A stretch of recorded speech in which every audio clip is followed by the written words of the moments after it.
Okay, class, spell Wednesday.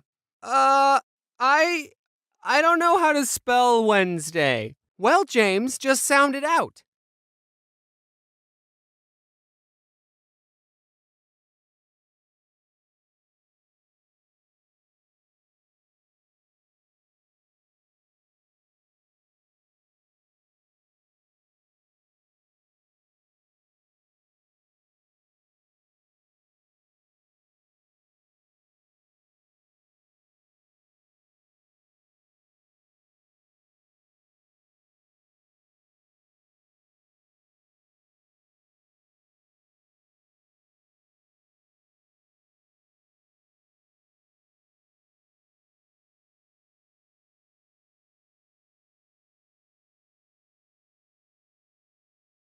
Oh, okay. So, like this? No, James, it's Wednesday. You said sound it out, and that's how you sound it out. You think you have it bad? Do is spelt with an X.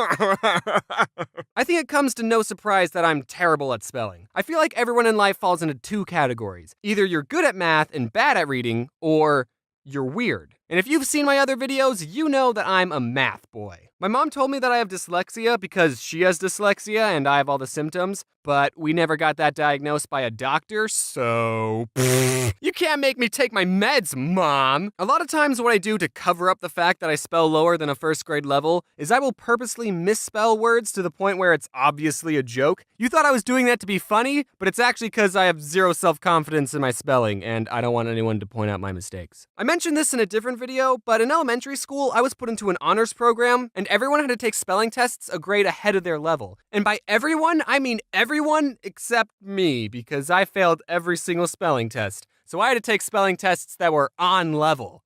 Ew. Every week when we took a spelling test, I would have to move to the back of the classroom and the teacher would stand right next to me. She'd call out everyone else's word, which had like 8 syllables, like anti-disestablimentarianism, and then she'd turn to me and give me my on-level word. James, your word is cat. Also, one year our class did a spelling bee and everyone had to participate, and like, I didn't even care that I was the first one out. Hey, that's almost my name. Another thing that I mentioned in a pretty old video is that I used to have a speech impediment when I was little. I couldn't pronounce my O's and I talked like this.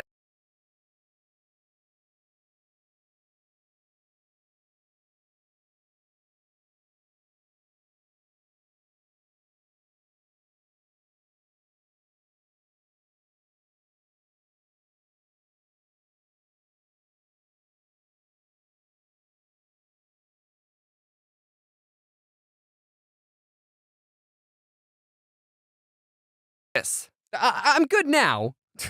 Obviously. So every other day during school, I had to go to a speech therapy class, and one day the teacher who taught me how to pronounce my O's, I'll call her Mrs. Kool-Aid, gave me this sheet of paper with a bunch of raindrops on it, and she said, "For every raindrop on this page, say the word raindrop." But then she just left the room, and I said, huh, well, I'm not gonna do this. I didn't say raindrop a single time, because, like, no one was even there. No one would have seen me not saying raindrop. So why would I do something that I didn't want to do? But then, the funny part is, when she came back, she asked, "Are you finished saying your raindrops?" No. Well, how many did you say? I didn't say any. You stupid child. I told her the truth for some reason. I don't know why. It was probably the easiest lie in my life to get away with, but that's why I remember this story. I'm still mad at myself for telling the truth. And I had to say raindrop a bunch of times in front of her, and she would only go to the next raindrop until I said it right, and it was terrible. It really hurt my feelings. Since I was struggling with reading and spelling, I had to get an IEP. An incredible, excellent personality, which meant I had to go to a special class for a little bit during school, and the teacher who taught this class was none other than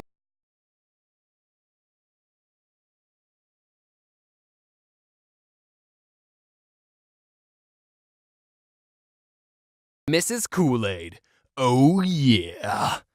I don't know why I said it like that. I don't remember anyone ever telling me I was put into a special needs class. I just remember going into speech therapy every other day, and then those classes slowly morphed into teaching me how to read and spell. I don't know, I thought reading this book would have helped me talk better. 2 other kids were in the reading class with me, and I remember the day when reading for me just clicked. Us 3 were given a simple sentence to read. It was about bees. It was so simple. It was literally just, to defend their hive from wasps, bees don't sting the wasp. Instead, they all crowd around the wasp and flap their wings to raise their body temperature, heating up the wasp until it dies. And then Mrs. Kool-Aid asked us, okay, how do bees defend against wasps? And the other 2 kids said, they sting them. And I said, what? No, you moans! Didn't you weed this? Ah! The words in this paper have meaning when placed in a certain order to convey information.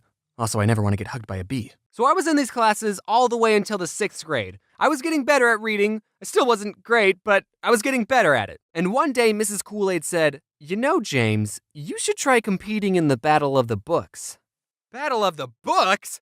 Battle of the Books? Battle of the Books! Finally, reading sounds fun! At my school, Battle of the Books was this competition where students were given a list of 4 books to read within a time limit of 2 months. I don't remember how long it was. And after however many months it was, the contestants would sit in an auditorium and take turns answering questions about the books. And whoever got the most questions right would get a pizza party. And that's where the battle part comes in. We'd kill each other for pizza. And then there were 2 more rounds, each with 4 more books, so there was a total of 12 books you had to read. And we were allowed to be with a partner, so my partner was TJ. Hey TJ, do you remember Battle of the Books? Yeah man, it was great. Now you're probably thinking that 4 books in 2 months isn't that hard, especially since they're kids' books, but as someone who didn't read any books on my own outside of school, it was a challenge. But I discovered a way to cheat the system.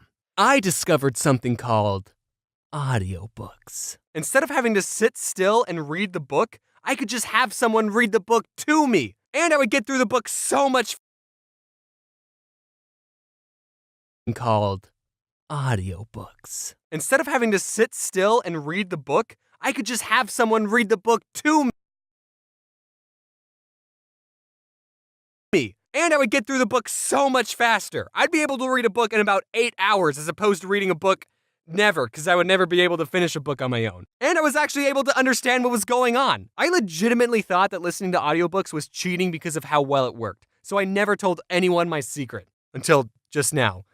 Please don't tell anyone. Also, I didn't just turn on an audiobook and start playing video games. No, I sat in my bed next to the CD player and followed along with the book, and sometimes I even took notes. I've wanted to talk about my love for audiobooks for so long, but I can't, because then people will think I'm getting paid by a certain company, but I'm not, and I'll prove it. Instead of wasting your money on quality audiobooks made by professionals, you guys should all check out LibriVox.org, where you can listen to free public domain audiobooks, which means there's only old-timey classical books on it, like Aesop's Fables, which in my opinion is all you need. Anyway, TJ and I did the Battle of the Books, and for one of the rounds, TJ was sick, so I had to answer the question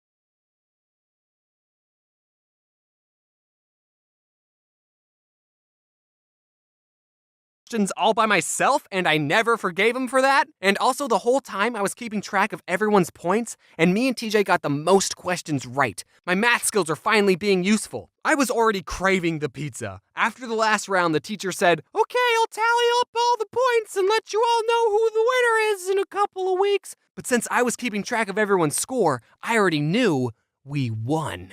I turned to TJ and I said, TJ, guess what? Oh, this is the round that you were sick on. How did I not notice that until just now? But then a couple of weeks go by and I'm not hearing any news about a pizza party. I was expecting to walk into class one day and there would just be a pile of pizza boxes waiting for me. But that never happened. The teacher in charge of the competition was the librarian. So one day I went up to her and I asked, so, did you ever say who won the Battle of the Books? Also, my favorite pizza is barbecue chicken. And she said, oh, these 2 5th graders won. So the Battle of the Books was for both 5th and 6th graders. I was a 6th grader, so I went to all the 6th grader battles, but apparently